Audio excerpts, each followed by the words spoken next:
एक दफा कुछ लोग पहाड़ों की सैर करने के लिए आए। सारा दिन वो लोग कुदरत के हसीन नजारों से लुत्फ अंदोज होते रहे। शाम के वक्त अचानक तूफानी बारिश शुरू हो गई।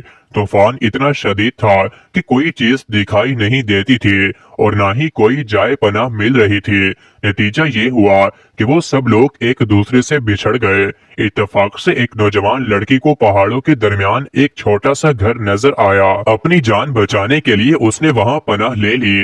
भीगे बदन के साथ जब वो घर में दाखिल हुई तो देखा कि सामने एक नौजवान बैठा है। उसने दिया रोशन कर रखा है और इन्हमाक के साथ मुताले में मसरूफ है।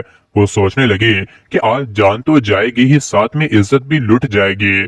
इसी डर और खौफ के साथ वो घर के एक कोने में दिबक गई और नम आंखों से उस नौजवान को देखने लगी। उस नौजवान ने भी उस लड़की को देख लिया था। चंद लम्हे वो भी हैरत के आलम में बैठा रहा। फिर वो अपनी जगह से उठा और उस लड़की की तरफ बढ़ा। उसके हाथ में कुछ खाने पीने की चीजें दी और एक कंबल था। उसने हमदर्दी से लड़की को तसल्ली दी और वो चीजें उसके हवाले कर दी। खुद वापस आकर वो अपनी जगह पर बैठ गया और दोबारा मुताले में मसरूफ हो गया। लड़की का जिस्म खौफ और सर्दी से कांप रहा था। उसने ना चाहते हुए भी वो कंबल अपने ऊपर ओढ़ लिया और दोबारा नम आंखों से उस नौजवान को देखने लगी जिसने उसके साथ गैर मामूली तौर पर अच्छा सलूक किया था।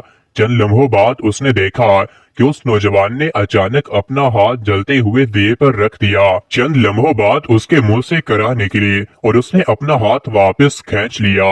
वो नौजवान हर 10 मिनट के बाद अपना हाथ उस जलते हुए दिए पर रखता और फिर आग की शिद्दत से मजबूर होकर दोबारा वापस खींच लेता। वक्त आगे बढ़ता रहा। लम्हे घंटों में तब्दील हुए और रात की स्याही झटने लगी। वो नौजवान सारी रात बार बार अपना हाथ जलते हुए दिए की आग पर रखता और फिर वापस खींच लेता, यहाँ तक कि सुबह हो गई।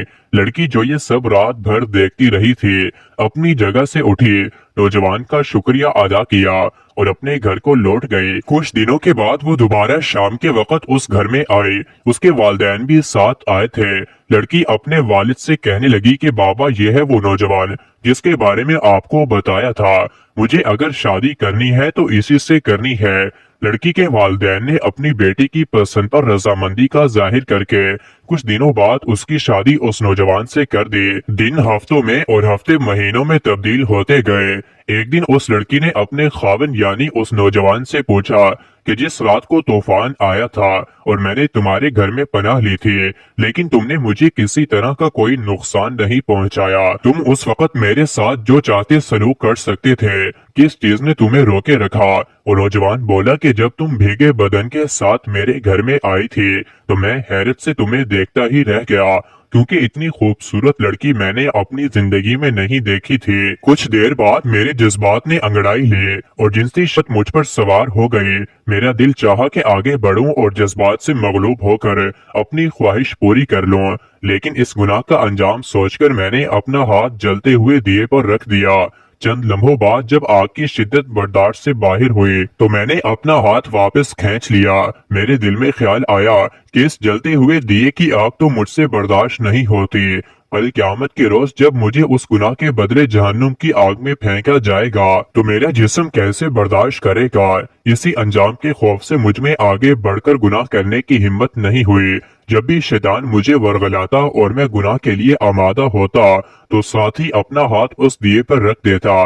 मेरा ज़मीर मुझे मलामत करता कि ये मामूली से दिए की आग तो तुमसे बर्दाश्त नहीं होती, कल क़यामत के दिन जहन्नुम की आग कैसे बर्दाश्त करोगे? बस ये सोचकर मैं सब्र करता रहा और इसी सब्र का नतीजा ये हुआ कि परवरदिगारे आलम ने मुझे गुनाह से बचाए रखा। लड़की ये सुनकर अपनी खुशनसीबी पर मुस्कुरा